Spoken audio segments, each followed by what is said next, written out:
Isang anak na isinumpa ng kanyang ina na maging bato dahil sa hindi pagkilala nito sa sariling ina. Nagsimula ang kwento. Noong unang panahon, sa isang maliit na nayon sa baybayin ng West Sumatra, naninirahan ng isang babae na ang pangalan ay Mande Rubaya. Siya ay nabubuhay ng mag-isa kasama ang kanyang nag-iisang anak na si Malin Kundang matapos yumao ang kanyang asawa. Mahirap lamang ang kanilang buhay at tanging ang pagbebenta ng isda at iba pang gawain sa nayon ang kanilang kinabubuhay. Si Malin ay isang masipag at matalinong bata at mahal na mahal niya ang kanyang ina. Subalit, sa kabila ng kanilang pagmamahalan, palagi niyang iniisip kung paano niya aalisin sa kahirapan ang kanyang ina. Sa paglaki niya, nangangarap siyang maglayag at hanapin ang kanyang kapalaran sa ibang lugar. Isang araw, dumaong sa kanilang nayo ng isang malaking barko ng isang mayaman na mangangalakal. Nakita ito ni Malin bilang isang pagkakataon. Nakiusap siya sa kanyang ina na payagan siyang sumama sa barko upang magtrabaho at maghanap ng magandang buhay. Noong una, ayaw pumayag ni Mande Rubaya dahil sa takot na baka may masamang mangyari sa kanyang kaisa-isang anak. Ngunit sa pagpupumilit ni Malin at sa pangako nitong babalik siya at yayaman, buong puso siyang pumayag. Sa pag-alis ni Malin, humingi siya ng pangako, "Anak, pangako na babalik ka sa akin kapag yumaman ka na. Hihintayin kita." Sa kanyang paglalakbay, nakatagpo siya ng maraming pagsubok, kabilang na ang pakikipaglaban sa mga pirata. Sa kanyang kasipagan at talino, umasenso siya at naging isang matagumpay na mangangalakal. Nagkaroon siya ng sariling barko at kayamanan.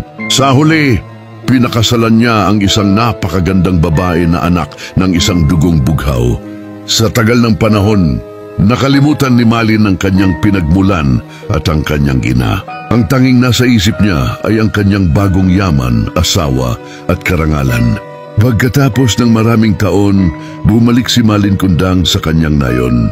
Nakasakay siya sa isang napakagandang barko kasama ang kanyang asawa at mga tauhan.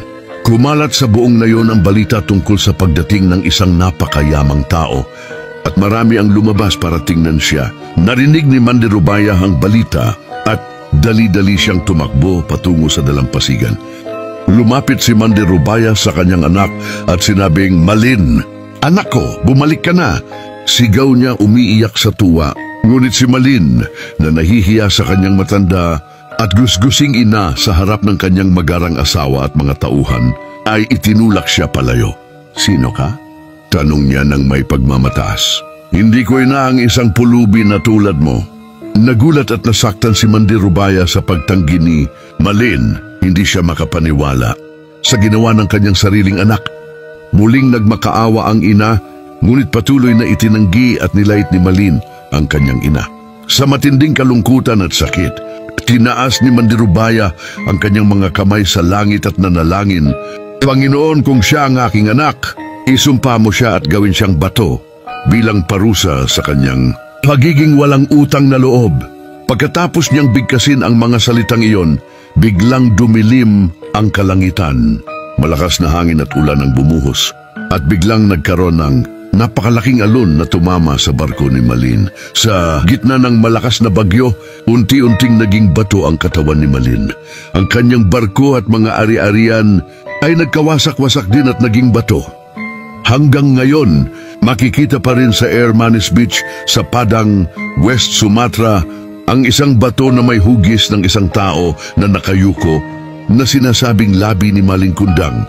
Ang alamat na ito ay nagsisilbing paalala sa lahat na huwag kalimutan ang pinagmulan at laging igalang ang magulang. Nagustuhan mo ba ang kwento? Halika at magsubaybay para sa mga kwentong hiwaga at kababalaghan.